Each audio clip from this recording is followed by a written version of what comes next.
Good evening, my local drones. This is Bio Gundam here, and I'm back again for another video. So today, I'm going to be reviewing the manga adaptation of Tsukihime. And for those who do not know what Tsukihime is, it was one of the first visual novels made by Type Moon, and this manga is an adaptation of one of the routes of the visual novel, specifically the Arkwade route. So, that being said, let's get into it. So my first impressions of this series was, okay, this is a manga based on a visual novel. It adapts one of the original routes in its entirety. You know, it seems interesting enough. You know, we've got vampires killing people, we got some romance developing in the background. You know, I wonder how they'll handle this.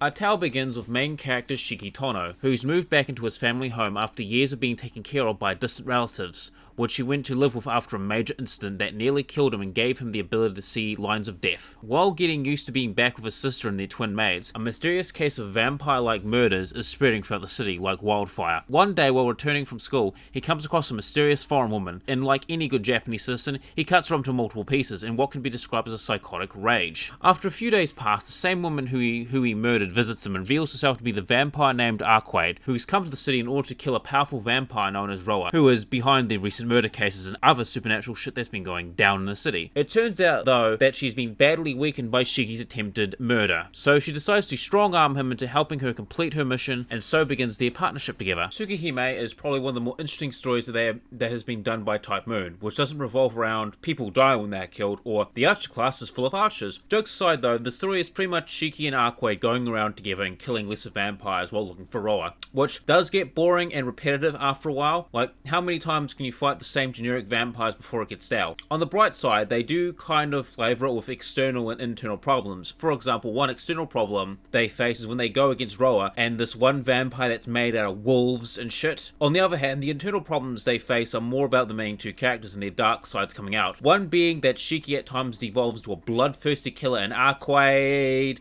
well, she's a vampire, so it's self-explanatory what's going to happen. There really isn't much to comment on besides what's already been mentioned, except for the bond they have together, which turns to the romance, which, as far as romances go, it isn't that bad, all things considered, because I have seen quite a few romance stories that uses a couple that are of completely two different species altogether, and uses this as an excuse for cheap melodrama or over-the-dramatic emotional expressions. Luckily, though, the story doesn't do this, and instead, their relationship and how it was developed felt very normal, because it was very simple and to the point. It wasn't bogged down by being overly emotional or being so pitch perfect that it felt robotic. It's basically just them hanging out when they're not killing vampires and their relationship developing from that. Normally I wouldn't be giving this much praise to a series for having basic bitch slice of life moments, even if it's for fleshing out or developing characters. However, in Tsukihime's case, I think it works great because it ties into like the anti-nihilistic themes and messages that pop up in the narrative from time to time. You know, there is no actual reason why they should be hanging out, going to the movies, or eating hamburger, especially when there are evil vampires to kill.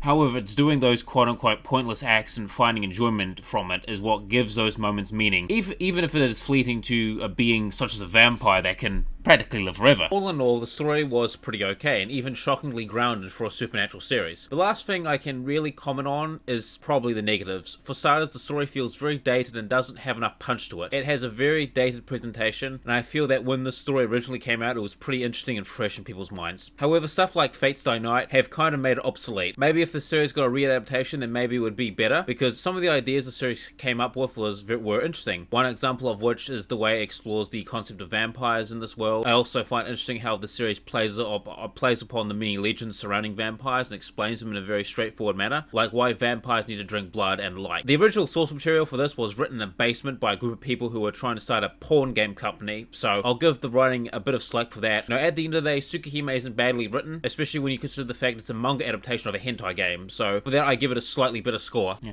Also, the manga gave the ending I wish the visual novel had, because goddamn, the true ending of this route is painful to read. Now, moving on to characters. The main character, Shiki, at first, seems like another bland protagonist, who's a quote-unquote, normal high school boy. But as the story continues, we find out that that is not the case. Even though he has this generic, upbeat, pacifist, loner attitude, he has quite a few interesting traits that aren't really found in the quote-unquote normal high schoolers. flaws. For example, he doesn't fear death and all too often makes very light jokes or comments about death and shit like that. He also has this kind of evil side to him where he becomes this near unstoppable sociopathic killing machine when he is in the presence of supernatural beings. Unfortunately, he cannot control this bloodlust, and it leads to him at times going slightly insane, where it's interesting to see him try and hold on to what humanity he has left when that side of him tries to take over. Arkwade is also interesting to a point. She has a very cat-like personality, being very free-spirited and not really bothered by much. The most interesting thing about her is that she was originally made as a weapon